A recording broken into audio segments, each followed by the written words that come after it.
तो मित्रों, हमारे बीटीटीएच के अपकमिंग एपिसोड्स के अंदर में शोयन हमारा अब जाएगा पिल टावर के अंदर में। और आज की इस वीडियो में हम लोग जानेंगे कि ये जो पिल टावर है कितनी बड़ी तोप है। इस वीडियो के अंदर में मैं आप लोगों को इसके अंदर जितने भी तरीके के एल्डर्स, पिल टावर की जो भी इंपॉर्टेंट चीज़ें, उन सभी चीज़ों को कवर करने का ट्राई करूंगा। और आज की इस वीडियो में आप लोगों को लगभग पता चल जाएगा कि पिल टावर के अंदर में कौन सी पावर्स पोजेस करती है और ये इतना ज़्यादा फेमस और रेप्यूटेटेड क्यों है। तो बिना किसी समय को व्यर्थ किए हम लोग वीडियो की शुरुआत अभी करते हैं। तो हमारा ये जो होली टावर है वो होली पिल सिटी के पिल रीजन के अंदर में बिलोंग करता है। और ये जो हमारे पिल रीजन है वो पूरे सेंट्रल प्लेन्स के अंदर का बिल्कुल सेंटर वाला हिस्सा माना जाता है। यहाँ पर आने के लिए कई सारे अल्केमिस्ट को कई तरीके की वर्म होल पोर्टल्स का इस्तेमाल करना पड़ता है, क्योंकि यहाँ पर आना कोई छोटी मोटी बात है नहीं। और बात करेगा होली पिल सिटी की, तो होली पिल सिटी तकरीबन 2 पार्ट्स में डिवाइड है, जिससे आउटर सिटी और इनर सिटी भी कहते हैं। इन दोनों को मिला के होली पिल सिटी बनता है। और इसके साइज का अंदाजा आप लोग लगा भी नहीं सकते, क्योंकि एक डोजन को तकरीबन नॉर्थ से लेकर साउथ में उड़ के आने में 6 से 8 घंटे का समय लग जाता है। और आप लोग जानते ही हो कि कोई एक डोजन जो कि 4 to 5 स्टार के आसपास है, उसकी स्पीड कितनी ज़्यादा होती है। और इससे आप लोग समझ गए होंगे कि इसका जो साइज है वो कितना बड़ा है। होली पिल सिटी का फेमस होने के पीछे कई सारे एस्पेक्ट्स हैं, लेकिन इनमें से कुछ एस्पेक्ट्स को हम लोग इस वीडियो में कवर कर देंगे। सबसे पहला जो मेजॉरिटी ऑफ द लोगों को यहाँ पे सबसे ज़्यादा अट्रैक्ट करता है वो है यहाँ का पिल गैदरिंग कंपटीशन। पिल गैदरिंग कंपटीशन कोई छोटी मोटी चीज़ है नहीं। इसके अंदर में दुनिया के टॉप टायर के अल्केमिस्ट आते हैं और इसकी मिनिमम रिक्वायरमेंट्स वगैरह नहीं रखी गई। फिर भी जो पार्टिसिपेंट्स होते हैं वो एटलीस्ट मिड 7 टायर के अल्केमिस्ट होते हैं। और यहाँ पर इतने सारे अल्केमिस्ट आते हैं सिर्फ और सिर्फ इस पिल गैदरिंग को देखने के लिए कि आप लोग इसका सोच भी नहीं सकते। मान के चलो कि अल्केमिस्ट के लिए कुंभ का मेला है। अब आप लोग सोच रहे होंगे कि इतना ज़्यादा इंपॉर्टेंट है, तो इसके अंदर में आके ऐसी कौन सी खास बात है जिस वजह से इसमें कोई भी जल्दी आसानी से जीत नहीं पाता। इसके अंदर में पार्टिसिपेट करने के लिए किसी भी अल्केमिस्ट को 2 स्टेजेस से गुजरना पड़ता है, जो कि कोई छोटी मोटी जगह है नहीं।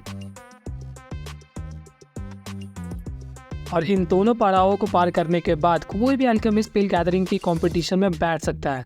उसके बाद वहाँ पर जो कंपटीशन होगा वो अलग, क्योंकि आप लोगों को पता है जो लोग इन दोनों टेस्ट को पास करेंगे वो कोई छोटी मोटी हस्ती नहीं होने वाले। तो अब आप लोग सोच रहे होंगे अगर इस साल लौंडा हार गया तो अगले साल तो ट्राई कर ही लेगा। ऐसा बिल्कुल भी नहीं होता। इस कंपटीशन के अंदर में किसी को भी पार्टिसिपेट करने की लाइफ टाइम अपॉर्चुनिटी सिर्फ एक बार ही मिलती है। मतलब तुम जिंदगी में सिर्फ एक बार ही आ सकते हो। तुम मर के फिर से पैदा हो गए तो वो और बात है, लेकिन एक बार ही आ सकते हो। और हमारे मास्टर चचा एक ही बार में इसको जीत गया। मतलब कौन सी रेप्यूटेशन को रखता था, सोच लो बस। और हमारा लौंडा भी जल्दी जीतेगा, आप लोगों को पता है ही। और सिर्फ पिल गैदरिंग यहाँ का मेन सेंटर ऑफ अट्रैक्शन नहीं है, बल्कि यहाँ पर एक ट्रेड फेयर लगता है जो कि पूरे अल्केमिस्ट के लिए कोई सोने की नगरी से कम नहीं है, क्योंकि उन लोगों के सामने तकरीबन सब तरीके का खजाना अवेलेबल होता है। हालांकि वो बात अलग है कि इसमें काफी ज्यादा पैसे भी लग जाते हैं, लेकिन हमारे जो भी अल्केमिस्ट यहाँ पे आएंगे वो सभी के सभी पैसे के 14 होंगे।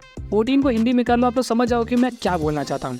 वैसे तो नॉवेल्स के अंदर में मैंने इस वाले पार्ट को स्किप कर दिया, क्योंकि ट्रेड फेयर के अंदर में एक छोटा सा लफड़ा होता है, उसके अलावा कुछ नहीं। मानवस के अंदर में ये जो ट्रेड फेयर था वो तकरीबन 3 लेवल्स में डिवाइडेड था। सोच लो 3 लेवल्स में, और वो भी 3 लेवल्स नॉर्मल नहीं थे, बल्कि वो 3 तरीके के फ्लोटिंग आइलैंड्स टाइप के थे, जिसके अंदर में जाने के लिए तुम्हारी औकात होनी चाहिए, तभी तुम जा पाओगे, वरना नहीं। अगर तुम्हारे पास पैसे हैं तो तुम सेकंड पे जाओ, अगर और ज्यादा पैसे तो थर्ड पे जाओ, वरना फर्स्ट वाले पे ही तुम। और हाँ, तुम लोग बिल्कुल सही सोच रहे हो, फर्स्ट वाले के ऊपर में थोड़े सस्ते सामान मिलेंगे, सेकंड वाले पे थोड़ा और महंगा, और थर्ड वाले पे सबसे ज्यादा महंगा। और ये था हम लोगों का सेकंड सेंटर ऑफ अट्रैक्शन। अब थर्ड जो आता है उसके बारे में आप लोग समझ गए होंगे कि मैं किसके बारे में बोलने वाला हूँ। Obviously the 3000 boiling flame. आप लोग बिल्कुल सही सोच रहे थे, ये हम लोगों का थर्ड सेंटर ऑफ अट्रैक्शन हो सकता है, क्योंकि इसकी पावर्स लगभग अनबीटेबल है। इसके रिगार्डिंग मैं अलग से किसी वीडियो में बता दूंगा, लेकिन इसकी पावर्स इतनी ज्यादा है कि ये पिल टावर को पूरी तरीके से डिस्ट्रॉय करके रख सकता है। साथ ही साथ पिल रीजन भी नहीं बचने वाला, जिसके अंदर में वो जो छोटे मोटे 5 क्लैंस थे, ये सभी चीजों को वो तबाह करके रख देगा। और इससे अगर पिल टावर ने सील करके रखा है तो जरूर उनके पास किसी न किसी तरीके की पावर्स तो होंगी।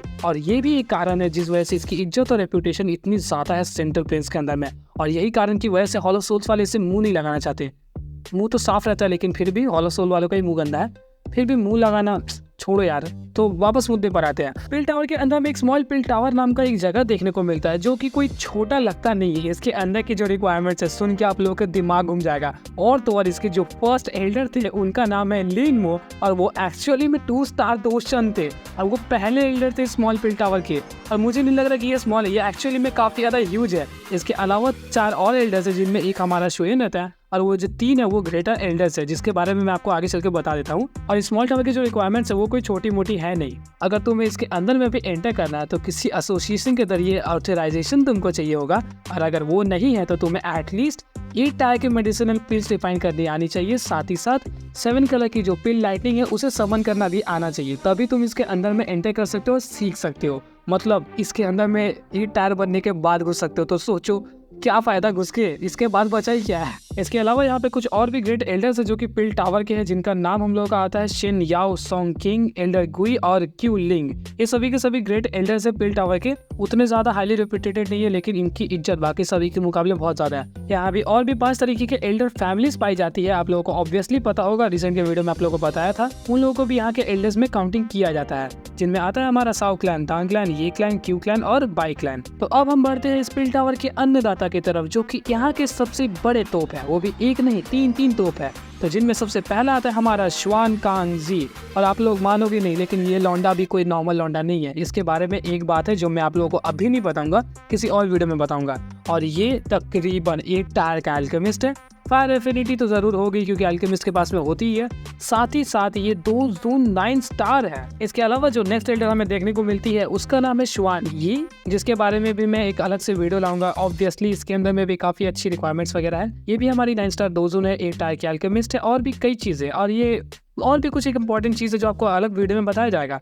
उसके अलावा एक और लौंडा देखने को मिलता है जिसका नाम है त्यान ली जी, और इसकी भी सभी रिक्वायरमेंट सेम है, 9 स्टार 2 ज़ून, 8 टायर का अल्केमिस्ट और फायर एफिनिटी वगैरह सब कुछ। तो आज के इस वीडियो में इतना ही रहा। इस चीज के रिगार्डिंग और भी कोई इन्फॉर्मेशन हो आप लोगों को तो आप लोग कमेंट सेक्शन में बता दीजिएगा।